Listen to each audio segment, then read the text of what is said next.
Informasi lain, Saudara. Menteri Perhubungan Budi Karya Sumadi diperiksa KPK sejak pagi tadi.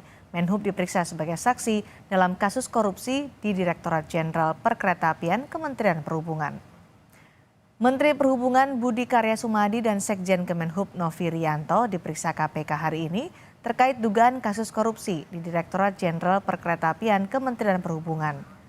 Budi Karya Sumadi dan Novi Rianto tiba di gedung KPK lama sekitar pukul 7.30 pagi waktu Indonesia Barat.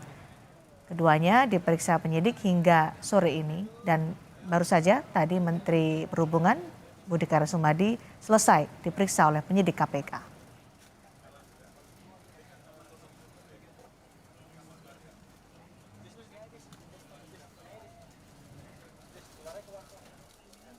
Konfirmasi bahwa betul ya, hari ini KPK memanggil sebagai saksi ya, Menteri Perhubungan dan juga Sekjen Kemenhub ya, dan keduanya betul sudah hadir di gedung KPK ya, dan setiap saksi yang dipanggil oleh tim penyidik KPK sehingga akan menjadi lebih jelas dan terang perbuatan dari para tersangka yang saat ini sedang dilakukan proses penyidikannya oleh KPK.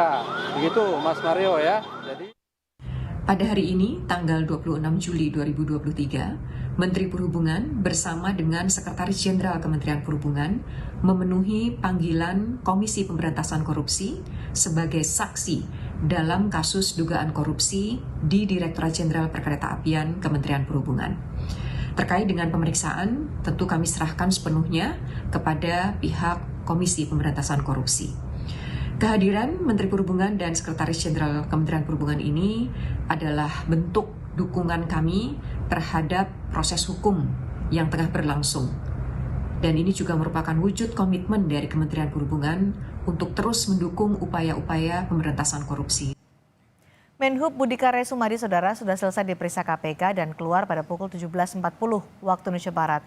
Informasi pemeriksaan Menhub di KPK akan disampaikan jurnalis Kompas TV Dian Silitonga di sana. Dian, Menhub diperiksa di KPK hampir 10 jam. Apa saja yang digali KPK dalam pemeriksaan Menteri Perhubungan? Ya, Cindy, secara resmi belum disampaikan oleh KPK poin-poin apa saja yang digali oleh penyidik KPK terhadap Menteri Perhubungan Budi Karya Sumadi dalam pemeriksaan yang berlangsung lebih dari 10 jam. Tapi kalau kita melihat jabatan dan kewenangan Budi Karya Sumadi sebagai menteri, ini nampaknya penyidik KPK mendalami mulai dari pengetahuan Budi Karya Sumadi soal perencanaan, pengadaan, sampai pengawasan Menteri Budi Karya Sumadi terhadap proyek pembangunan dan pemeliharaan jalur kereta api di lingkungan Ditjen Perkeretaapian Kementerian Perhubungan khususnya untuk anggaran tahun 2018 hingga tahun 2022, di mana KPK dalam pelaksanaan proyek ini menemukan ada dugaan suap di dalamnya.